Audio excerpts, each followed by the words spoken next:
Hi guys, welcome back to my channel. Welcome if you are new. My name is Heather. I'm a homeschooling mom of 3 kids and we are going into our 12th year homeschooling. Today I'm going to be sharing with you our Brave Writer choices for the 2022-2023 homeschool year. So let's get started. It took me a little bit of time to figure out what I was going to use this year for Brave Writer. Part of that reason is because I wait until after Brave Writer announces their new book selections for the new school year, which didn't happen. I think it happened the first week in June this year. So it seemed really late to me. It always seems late to me. I think that as homeschoolers, we start thinking about next year's homeschool curriculum, usually February, March, April, when we're trying to finish up the homeschool year and wanting something new to look forward to. So I always wait for the new selections of books for their dart, arrow, boomerang, slingshot, literature guides, literature mechanics guides. And I do that not because I plan to get the full year of books that they are releasing, but because I want to know if there are new books that they do not already have guides for that we are interested in reading. And there were a couple this year, which I'm excited about and the kids are excited about. We love to watch the book announcements. It's fun. Julie is really great in those Facebook Lives announcing the new books. She has a good time with it and that makes it fun for the kids, and they always like to see new books as well. Now, I have always purchased the single guides, and we do not necessarily do a guide every single month. It really depends on the year. I do have guides picked for most months this year, but I am mainly focusing on Jack and Emma. I think I only have one down for Lucy, a dart. I think she's still a little too young for the darts, but I think she's a little too old for their new quill program that they are coming out with, which is based on picture books. Lucy's just going into 2nd grade, and I did not start Brave Writer with Jack until he was maybe closer to 9. I think that was when I started him, and Emma was 9 when I started her with Brave Writer. So I'm going to share my book selections for this year for the dart, arrow, boomerang, slingshots that we are going to be using, hopefully, as well as do a little bit about the Help for High School and Faltering Ownership writing programs that we will be using as part of the language arts. So that was a lot of talking. Now I'm going to share these book selections with you. So we were a little bit disappointed. I was a little bit disappointed when Julie did not release new slingshots for this year. Last year, the slingshot was a new product for them, and they released 5 slingshot volumes, which was exciting, but I was really looking forward to seeing the books that they would choose for this year. However, they did not choose any for this year. I believe they are going to choose more for next year, I hope. They did have some suggestions on boomerangs that are more college prep ready, I guess. So anyways, we are going to do one slingshot, and I have that as the first guide that we're going to do this year in August, and that's the Fellowship of the Ring. It's something that Emma started reading a couple of months ago, and Jack has started reading it, and so I am going to take over reading and do it as a family read aloud, and we will do the slingshot. Now, I've never used a slingshot. Obviously, last year was the first year that they came out with it, so I will adjust it for Jack because he is still in the arrow age range. He's borderline boomerang. Emma is boomerang slingshot age range, and so I think that it will be really fun. I'm excited about it, but as always, you can adjust these as you want to work with a wider range of kids. I tend to combine Emma and Jack a lot on a lot of things, and I have for years and years and years, and I just do not expect as much from Jack as I do from Emma. So that is our August book selection. And then in September, I plan to have Emma do the Boomerang to Kill a Mockingbird. We read this a couple of years ago, but I think that it will be a good reread for her, and I don't think it'll take very long because we've already read it, and then it will help us ease into the school year with a Boomerang. And then for Jack, I am going to have him do Navigating Early, and that is an Arrow. This is one of the book selections that I have for his main studies this year, and I have heard a lot of great things about this book. I've never read it, so I'm really excited to do that with him. And then in October, Emma is going to be doing Pride and Prejudice, which is part of her Sonlight Language Arts Classical Literature Level 230 for this year. Some of these books on here are going to be from Sonlight literature, and that is part of how I combine Sonlight and Brave Writer. Is I choose books that we already are going to be using, and then I will get the guide from Brave Writer, and that will add elements to our literature course, our language arts course for the year. It has worked really well for us over the years, and so I'm going to continue doing that. The Pride and Prejudice Boomerang is part of a British literature package on Brave Writer, so it's a little bit cheaper. I think there are 6 books in that package, so it's a little bit less expensive than if you were to buy them as single issues. If you're planning on reading all of those books, there are several on here that we are doing, so I will probably buy that. And then eventually when she does British Lit later on, probably in 2 years, we will have the guides for those books then. So Pride and Prejudice for Emma, I'm super excited about doing this as part of her literature. She's already read the book, I've read the book, we've read the book together, we've listened to the audiobook, we've watched all the movies. It's one of my favorites, so I think it's going to be good.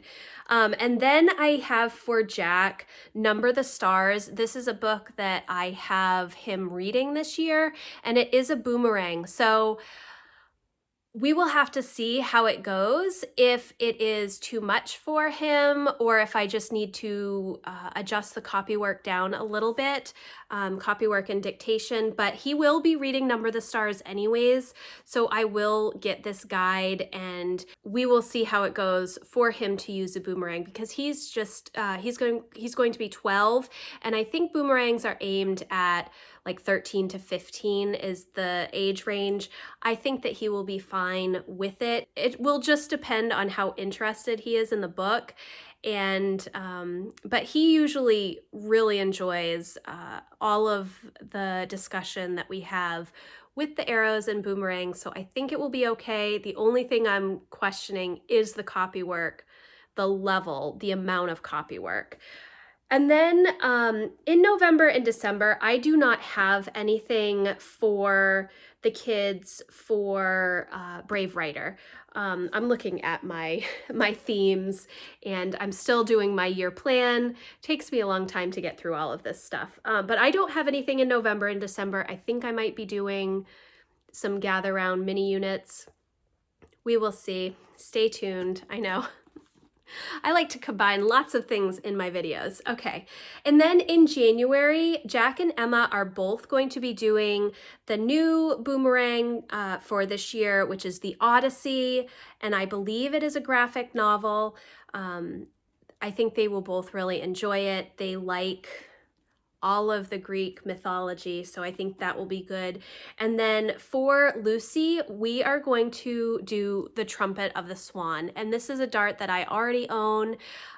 So it was one that I had planned to do last year, but it just did not happen, and so we are going to attempt it for January. And I think because I don't have anything in November and December that is going to be too much, I will have plenty of time to read that book to Lucy, in addition to the other read alouds that we're going to be doing in November and December. At least that is my plan. For February, I have Jane Eyre for Emma as a boomerang and Freedom Train as an arrow for Jack. Emma really liked Freedom Train when she read it a couple of years ago, and she has not read Jane Eyre. I think that she's really going to enjoy it. I'm hoping that Jack likes Freedom Train.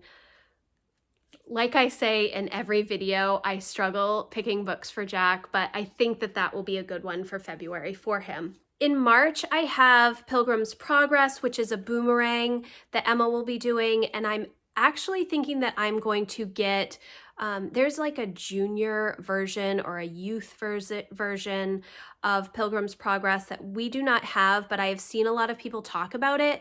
So I think I'm going to get that and read that with Jack and Lucy, and I will not require them to do the boomerang for Pilgrim's Progress. Pilgrim's Progress is a book that Emma is reading for Sonlight Literature this year already. But I thought it would be fun to include Jack and Lucy also because there is that junior version. So I think that that will be really good. Then in April, I have both Emma and Jack doing Journey to the Center of the Earth, which is a boomerang. And the reason that we are doing this, I think this is a new boomerang for this year. When Emma heard that book, one of her favorite YouTubers had talked about this book before, and so Emma was really excited to read it. This is not part of our normal Sonlight literature, so she will read that on her own, or I will do it as a read aloud and we will do the boomerang together. And then in May, the last book that I have is Robinson Crusoe, which is a boomerang for Emma and only Emma. I don't have anything for Jack or Lucy in May. That will be just Emma doing that boomerang. And she is also going to be reading Robinson Crusoe for her literature course, so it fits in well with what we are already doing. So now I'm going to share a little bit about the projects, the writing projects that we are going to be using this year through Brave Writer. In my 9th grade curriculum picks, I did talk a little bit about Help for High School, and I did a little bit of a flip through of this curriculum. This is something that I'm going to be working on with Emma, and I have been doing a lot of reading. I'm about halfway through, maybe a little bit more than halfway through with reading through what this program is. It is written to the student, but I'm going to partner with Emma because I think that that is the best choice for our family. I don't want to just let her loose and just say, here's essay writing and go for it. I think that it will be better if we work together through this material. She will read it and we'll discuss it together. That is my plan. I wasn't sure how to incorporate this because Brave Writer does not have plans in the traditional curriculum sense. There is a lot of working on rhythms, and that works for me. However, I was a little concerned about incorporating these writing projects and figuring out how to schedule it with Emma. Because it wasn't specifically, it's not the same as Faltering Ownership, where there are just writing projects, monthly writing projects that I can then schedule and say, we're going to work on this during the month of September, or you can have 6 weeks to work on this particular project. And then go through it with them. The Help for High School is a little bit more open-ended. If you are a member of the Brave Learner Home, there are a couple of resources that I was able to find and print out. One is this Audacious Learners Help for High School plus Boomerang, and it kind of goes in and tells you what you need to do to work on the boomerang and Help for High School together. So the first semester, you work on the first 6 modules of Help for High School, and then in the second semester, you work on the rest of the modules. And it does give you tips on how to incorporate boomerangs and Help for High School together. So if you are part of the Brave Learner Home, I would definitely search for those resources, or you can, send me a message and I can send you links if you are part of Brave Learner. They obviously will not work if you're not a member of Brave Learner because you have to sign in for these resources. But these have been super helpful for me to try and figure out what I need to do with the Help for High School. So Emma and I are going to be working on that. And then Jack is going to be doing these writing projects from Faltering Ownership, which they have renamed. And I do not know what the new name is. And I don't know if they've updated these projects. This I got many years ago, Faltering Ownership, and had it printed and bound, and we have used this for many years with both Jack and Emma, and I think that these projects are great. You can do different topics for the projects, different ideas on how to do the projects, so it's really easy to incorporate year after year if that is where you are. And so we will be doing some of these projects, probably not all of them. There are 12. Some of them we like more than others, and so we will probably concentrate on those. And then we will still continue to do the Sonlight Level H for Jack's Language Arts and the Sonlight 230 Language Arts for Emma. Now, the only difference is when we have a very heavy month of writing with Brave Writer, we don't necessarily do every single creative writing assignment from Sonlight. They have weekly writing assignments, and sometimes they are not the most exciting, or my kids just aren't really into it. And those are the times that I focus more heavily on Brave Writer than on Sonlight. And I feel like they partner really well together. They have a lot of the same themes, a lot of the same methods of teaching. It seems like to me a lot of the same books. So I like to partner the two programs together, but I do not use every bit of both curriculums. That would be way too much. Brave Writer with the writing projects and whatever literature and mechanics guides you get is a full language arts program. Sonlight is also a full language arts program. So I pick and choose, and I feel confident when I'm just using Sonlight, and I feel confident when I'm just using Brave Writer, and I feel confident when I combine the two.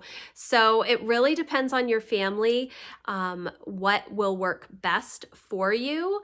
But what I tend to do is I will spend Monday going over all of the stuff from the literature guide that we are doing for the month for that particular week. So I will read through all of the information with the kids. We will go through the copy work together. The kids will do the copy work. We will have discussion about the books. And then that is pretty much done for the week. They continue to do copy work throughout the rest of the week. And then as the week goes on, we incorporate whatever is going on for the particular writing project for the month. So some days are heavier on the arrow boomerang, and some days are heavier on the writing projects. And that's just how it is. So that's kind of what we do. I will probably explain more as I'm starting to plan out and share what our weekly rhythm will look like, or what I hope it will look like as we get closer to our start date. But those are our Brave Writer choices for the 2022-2023 homeschool year. I would love to hear if you use Brave Writer, if you pick and choose some of their different guides, if you buy single issues, if you get the full year program. If you have questions, you can certainly leave those in the comments or you can email me. My contact form is always in the description box. If you like this video, I would love it if you would give it a thumbs up, and I will see you in the next one. Thanks, guys. Bye.